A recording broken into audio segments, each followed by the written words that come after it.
পৃথিবীর যে কোনো দেশে আপনারা যান, দুইটা জায়গায় আমরা হচ্ছে ভিজিট করি।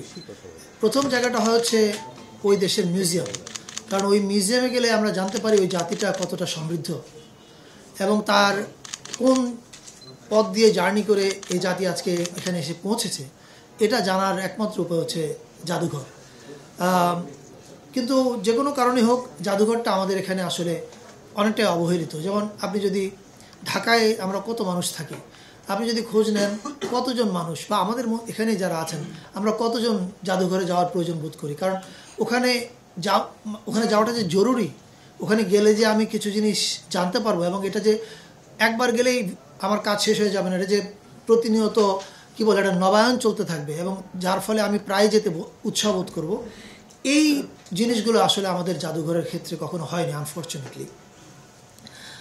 আমি জয়েন করার পরে জাদুঘরটা আমাদের প্রায়োরিটির মধ্যে ছিল, কিন্তু আমরা আমাদের 7 প্রায়োরিটি প্রজেক্টে হয়তো নাম দেখেননি, কারণ এটার নিয়ে আমরা মানে ভেতরে কাজ করছিলাম যে কি করে আমরা এটাকে একটা শেপে আনতে পারি। তো আমরা প্রথম যে জায়গাটা আইডেন্টিফাই করলাম সেটা হচ্ছে যে এই যে জাদুঘরগুলোকে আমরা আধুনিকায়ন করব, মডার্নাইজেশন হবে, শুধু জাতীয় জাদুঘর না, এর অধীনে আরও অনেকগুলো জাদুঘর আছে। এই কাজে নেতৃত্ব দিবে কে? আমাদেরকে আগে লিডার খুঁজে বের করতে হবে যে কে এটা নেতৃত্ব দিবে। আমি তো এটা এক্সপার্ট না বা আমার এটা কাজও না। তখন আমরা খোঁজার চেষ্টা করেছি যে কাকে আমরা পেলে পরে উনি এই আধুনিক মিউজিয়াম সারা দুনিয়াতে কীভাবে পরিচালিত হচ্ছে এবং আমাদের এখানে যা আছে সেটাকে আমরা মডার্নাইজ করতে হলে কী কী লাগবে, কী করলে পরে এটা এখনকার সময়ের সঙ্গে প্রাসঙ্গিক হবে। মানে যেমন আপনাদের সবাই নিশ্চয়ই কাজিনরা যখন এমনকি ব্যাংকক বা আশেপাশের কোনো দেশেও যায়, দেখবেন যে ওদের মিউজিয়ামে আগে যায়। আমাদের এখানেও এই অভ্যাসটা কী করে চালু করানো যায়, কী মডার্নাইজেশনের জায়গায় আমরা পিছিয়ে আছি, এই জিনিসগুলো নিয়ে কাজ করবার জন্য আমাদের একজন লিডার প্রয়োজন ছিল। আমরা অনেক দিন ধরে এটার পিছনে লেগেছিলাম। Finally we are very happy যে আমরা আপনাদেরকে বলতে পারছি যে মেরিনা তাবাসসুম উনি আমাদের জাতীয় জাদুঘরের পরিচালনা পর্ষদের চেয়ারম্যান হিসাবে, মানে সভাপতি হিসাবে যোগ দিতে সম্মত হয়েছেন। মেরিনা আপা নিশ্চয়ই ওনার ভীষণটা সংক্ষেপে বললেন, তার আগে আমি ওনার সম্পর্কে একটু বলি। আপনারা যারা জানেন তারা নিশ্চয়ই জানেন যে উনি আর্কিটেক্ট হিসাবে, মানে কী বলে, স্থপতি হিসাবে খুবই বিখ্যাত এবং শিক্ষাবিদও। উনি নেদারল্যান্ডসে পড়ান এবং এই বছর আপনারা নিশ্চয়ই জানেন যে টাইম ম্যাগাজিনের 100 ইনফ্লুয়েন্সিয়াল পিপলের মধ্যে Marina Tabassum was one of them. উনি আর্কিটেকচারের জন্য আগা খান অ্যাওয়ার্ড পেয়েছেন। ফলে মানে ওনার কৃতিত্ব আমি বলতে চাই না, ওনার পোর্টফোলিও আপনারা গুগল করলে নিশ্চয়ই অনেকে জানতে পারবেন। আমি বিশ্বাস করি যে মেরিনা আপা এবং আমাদের এখন জাতীয় জাদুঘর এই পর্ষদটা কমপ্লিট করার জন্য কাজ করছেন। হয়তো কিছুদিনের মধ্যে আপনারা জানবেন, আমাদের জাতীয় জাদুঘর মহাপরিচালক সাহেব জানাবেন যে পর্ষদে আর কারা কারা আছেন। আমি বিশ্বাস করি যে মেরিনা আপা এবং ওই পর্ষদ মিলে আমাদের এমন একটা ভিশন দিবে যেখানে আমাদের জাতীয় জাদুঘরটা একটা মাস্ট ভিজিট জায়গা হয়ে উঠবে। বিদেশ থেকে আমাদের বন্ধুবান্ধবরা যখন আসে জাদুঘরে যায়, বেরিয়ে এসে খুব ভালো ইমপ্রেশন আমাদেরকে দেয় না। আমরা চাই এটা বদলে যাক। আমরা যেন আমাদের মানে বাংলাদেশের নাগরিকরা নিজেরা যেমন যাবে, তেমনি তাদের অন্য দেশ থেকে যখন বন্ধুরা আসবে বা ট্যুরিস্টরা আসবে, তারা যেন জাদুঘরে গিয়ে বাইরে এসে একটা খুব ভালো ইমপ্রেশন দেয় এবং আমার বিশ্বাস যে ওনারা সেটা করতে পারবেন। জাদুঘর আসলে একটা খুবই ইম্পর্ট্যান্ট যে কোনো দেশের বা জাতির জন্যে। এটা জাতির রিফ্লেকশন বলেন, আমাদের ইতিহাস, আমাদের ঐতিহ্য, কালচার, সংস্কৃতি সব কিছুরই ধারণ বাহন হচ্ছে একটা জাদুঘর। এবং আমাদের ন্যাশনাল মিউজিয়াম আন্ডারে আরও অনেকগুলো মিউজিয়াম আছে। তো প্রথমেই যেটা চাই সেটা হলো যে একটা পর্ষদ যখন তৈরি হয়ে যাবে, আমরা সবগুলো মিউজিয়ামে ঘুরে দেখতে চাই এবং দেখে এগুলার অবস্থা কি অবস্থায় আছে, আপনি ফিজিক্যাল স্টেট বা এখানে যে সমস্ত সংগ্রহ আছে সেগুলোর বিষয়গুলো দেখে নিয়ে একটা প্রপার প্ল্যানিংয়ের মধ্যে দিয়ে জিনিসগুলোকে যেন সুন্দরভাবে আরও মানুষের কাছে পৌঁছে দেওয়া যায়, এটা একটা মেইন গোল হবে। কিন্তু একটা মিউজিয়াম আসলে যে সংগ্রহ বা কালেকশন, এটাই কিন্তু ওর সবচেয়ে বড় শক্তি এবং এই কালেকশনটাকে কনস্ট্যান্টলি এনরিচ করতে হয়, নতুন নতুন আর্কাইভে নতুন জিনিস আনতে হয় এবং এটার প্রপার রক্ষণাবেক্ষণ বা এটার আর্কাইভাল যে আছে এই জিনিসগুলোকেও দেখা খুব প্রয়োজন। তারপরে এটা নিয়ে রিসার্চ করা, পাবলিকেশন করা, এগুলো নিয়ে সেমিনার, ওয়ার্কশপ হওয়া, এগুলো সবই কিন্তু একটা মিউজিয়ামের কাজের মধ্যে পড়ে। এবং তার মধ্যে সবচেয়ে বড় যেটা ইম্পর্টেন্ট সেটা হলো যে যেই সংগ্রহটা আছে সেখান থেকে বেছে একটা কিউরেটোরিয়াল প্রসেসের থ্রুতে আপনার মানুষের কাছে বা যারা ভিজিটাররা আসে তাদের কাছে জিনিসটাকে পৌঁছানো, মানুষ যেন দেখতে পারে এবং সেখানে শুধু বিভিন্ন স্তরের মানুষ যেন আসতে পারে এবং তাদের যেন সেভাবে এক তো বিদেশিরা আসবে, দেশের মানুষ, বাচ্চা থেকে শুরু করে বয়স্ক সবার জন্য, প্লাস আমাদের বিভিন্ন ধরনের মানুষ আছে, প্রত্যেকের যেন রিফ্লেকশন সেখানে থাকে। তো এগুলা ইম্পর্টেন্ট পার্ট যেগুলো হয়তো আমরা চেষ্টা করব একসাথে মিলে। ডিজি মহোদয় আছেন, আমাদের যে হবে আপনার টিম আছে ওখানে ন্যাশনাল মিউজিয়ামে, সবাইকে নিয়ে একটা কালেকটিভলি আমরা কোলাবোরেটিভলি পর্ষদের থ্রুতে একটা ভালো একটা কিছু তৈরি করার একটা ইচ্ছা আছে। হোপফুলি আমরা সবাই মিলে কাজ করলে আমরা সেখানে পৌঁছাতে পারবো। এখন তো যেভাবে আছে তাতে অনেক ধরনের মানে আপনার ধরেন আর্টিফ্যাক্টস যেভাবে আমাদের করা, ডিসপ্লে করা, বা ধরেন যেভাবে জিনিসগুলোকে করা হয়েছে, বা একটু কিছুটা পলিটিসাইজেশনও আছে, সব কিছু মিলিয়ে এই জিনিসগুলোকে আমার মনে হয় আরও প্রপারলি মোর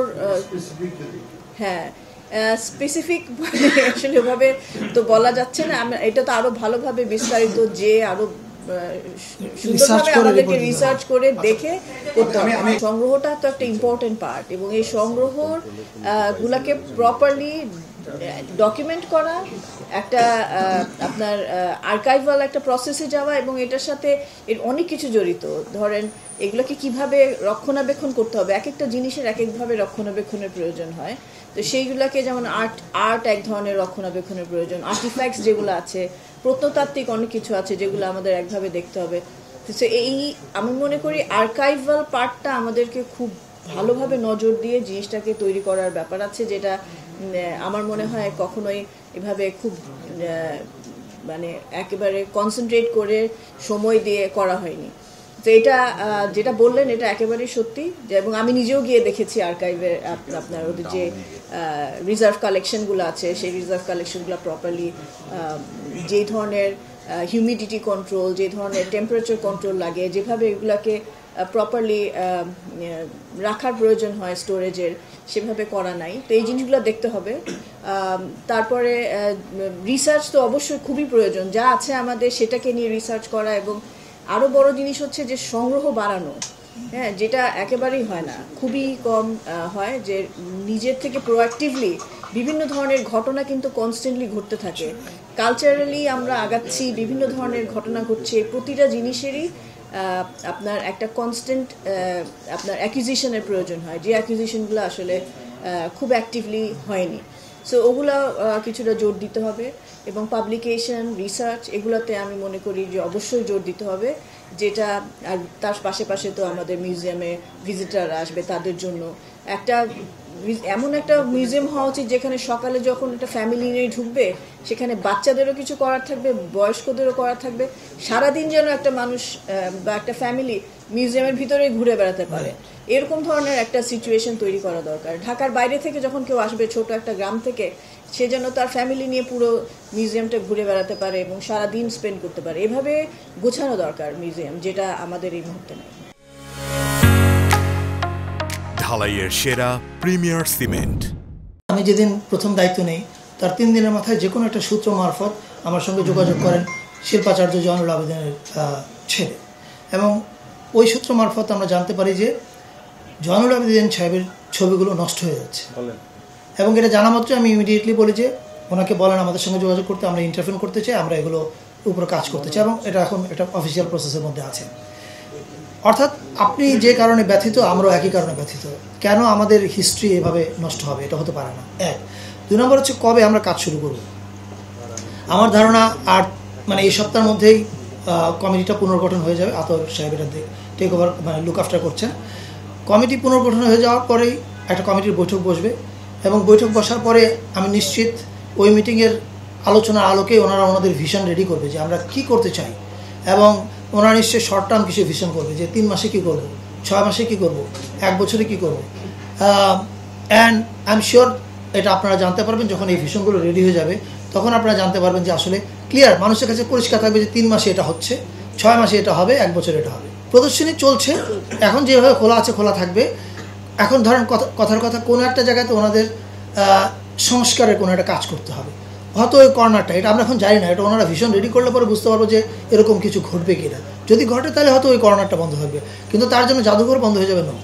জানেন যে আমরা ডিজিটাল ওরাল হিস্ট্রি আর্কাইভ করছি একটা, আমাদের লক্ষ্য হচ্ছে লাখের অধিক মানুষের টেস্টিমনি নেওয়া, ক্যামেরায় বলবেন তার যে স্বজন হারিয়েছে, কিভাবে সে মারা গেছে, কারা তাকে গুলি করেছে, আর যিনি আন্দোলনে যোগ দিয়েছিলেন তার সাহসের গল্প উনি বলবেন। এই গল্পগুলো আমরা একটা আর্কাইভে মানে রাখবো। এই আর্কাইভে রাখার অর্থ হচ্ছে এই যে এই আর্কাইভের দেয়ালটা এত উঁচু হবে যে কোনো ফ্যাসিস্ট আর এই দেয়াল পার হয়ে ফ্যাসিস্ট হওয়ার চেষ্টা করবে না, সে যেই হোক। আমরা জাদুঘরে আমাদের পুরনো ইতিহাস দেখাবো, আমাদের অনেক কিছু এখনও দেখানো নাই। আমরা কিভাবে আজকে এখানে এসেছি, এই ইতিহাসটা প্রপারলি নাই। ইতিহাসের ক্ষেত্রে অনেক রাজনীতিকরণ হয়েছে, ইতিহাসের কিছু অংশকে মাইনাস করার চেষ্টা করা হয়েছে, আমাদের পরিচয়ের একটা অংশকে মোছার চেষ্টা করা হয়েছে নানাভাবে। এইগুলো আমার মনে হয় না নতুন এই মেহরাবাদের নেতৃত্বাধীন যে পরিষদ বা পর্ষদ তারা এগুলো করবে বলে আমার মনে হয় না। তারা এগুলো বরং মিটিগেট করার চেষ্টা করবে। আর এই জুলাই অভ্যুত্থানের ব্যাপারটা জাদুঘরে ঢুকবে কিনা, নিশ্চিতভাবে ঢুকবে।